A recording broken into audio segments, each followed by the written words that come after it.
Lens opacity grading systems. Why we are studying this?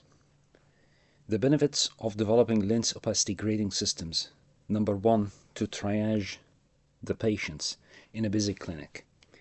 In the NHS, in healthcare systems, which depend on optoms, to refer the cases of cataract that really need surgical attention, lens opacity grading systems are very important. So you can't refer a patient to a busy clinic with cortical 1 cataract and expecting them to be seen very urgently. So these grading systems are very important for triage. Sometimes they guide the clinical decision making. So from my perspective, cataract surgery is indicated usually if the patient reports constant cloudy or misty vision. But in textbooks, you'll need few clinical decisions based upon the lens opacity grading system. So these systems might guide the surgical interference timing, and this is especially in posterior subcapsular cataract, which grade 2 and grade 3 are expected to really affect the vision of the patient. These surgical decisions can be justified by these grading systems in patients who lack capacity, patients in which you cannot precisely assess the visual acuity and you can't get precise answers from their side on how their vision is affecting their daily life activities. Also, as per the ISCA's recommendations, you should avoid premium IOLs in brunescent cataract. We shall be discussing this later when we know the effect of cataract on contrast sensitivity, for example. So dense cataracts, which undergo phacoemulsification, regain between 80 to 90% of their contrast sensitivity vision after the surgery. Besides, dense cataracts, brunescent cataracts with high CDE power used to emulsify these nuclei cause higher incidence of posterior vitreous detachment and vitreous liquefaction secondary to the phacoemulsification power used. The main power of these grading systems are in research. To monitor progression of the cataract, if you are studying factors affecting the progression of cataract, for example, or monitor the endpoint of a study. And you'll see this in the ARLNS system, which was developed during the AREDS study, the age-related eye diseases study. This study, it's famous to have monitored the progression of age-related macular degeneration and the effects of omega-3, copper, zinc, antioxidants on the progression of age-related macular degeneration, but it has also monitored the progression of cataracts secondary to these antioxidants. So they had to have some, not only clinical based data, to have some documentation, precise documentation on how the cataract is monitored. The grading systems are of three main kinds: photographic systems, non-photographic systems, and machine-embedded systems.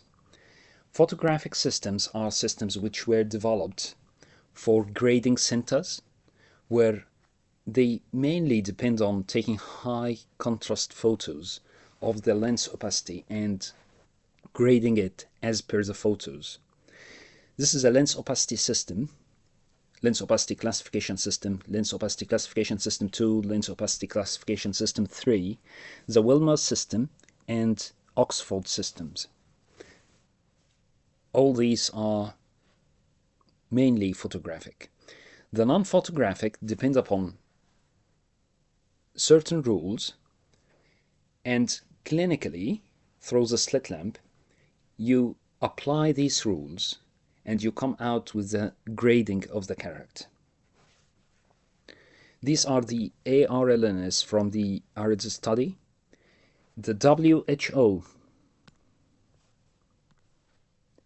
WHO system, which is very important because this is widely adopted in the NHS to classify the cataract, and the Oxford clinical grading system. We'll be discussing the WHO system now, but just to give you a hint on the machine embedded systems. Some machines have digitally embedded softwares that can classify or grade the lens opacity. Like the LOCS 900, we'll be discussing this shortly as well. This is an integrated system and it's mainly based on the LOCS III system. UBM integrated system. UBMs has a system called LOCS-UP. It's mainly to monitor pediatric cataract. And this is slightly different from the Pentacam PNS integrated system. So the Pentacam has an integrated software that detects the pixel intensity in the lens and classifies it into 5 grades of cataract, of nuclear cataract mainly. The problem with the PNS system is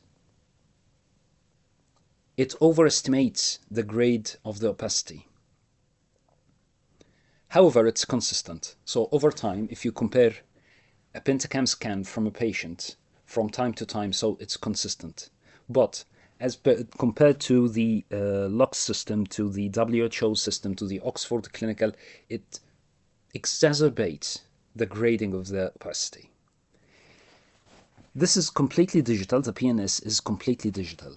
But the UBM, the LOCS-UP system, depends on the observer. So the observer or the clinician grades the echogenicity of the lens as per the size of the capsule, anterior cortex, nucleus, posterior capsule, and posterior cortex. So this is clinician based, and this is all digital. As per the WHO system, first I would like to explain what you would see if you have good slit lamp, high magnification, and good observer eye. The embryological nucleus is described as a lentil, so it's just like 2 lentils with small clear area in the middle.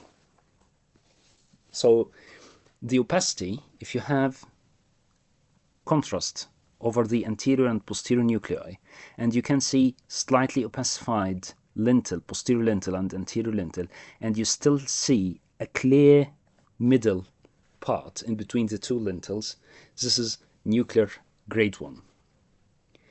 Grade 2, you'll find that the middle clear part is hazy and more diffuse opacification of the nucleus. Usually the posterior nucleus is more. By the way, this is not the Y suture. This clear area is not the Y suture. Just have a good magnification, good observation, and you'll find it.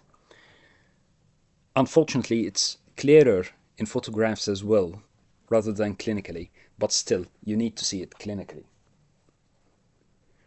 This is nuclear grade 2, and nuclear grade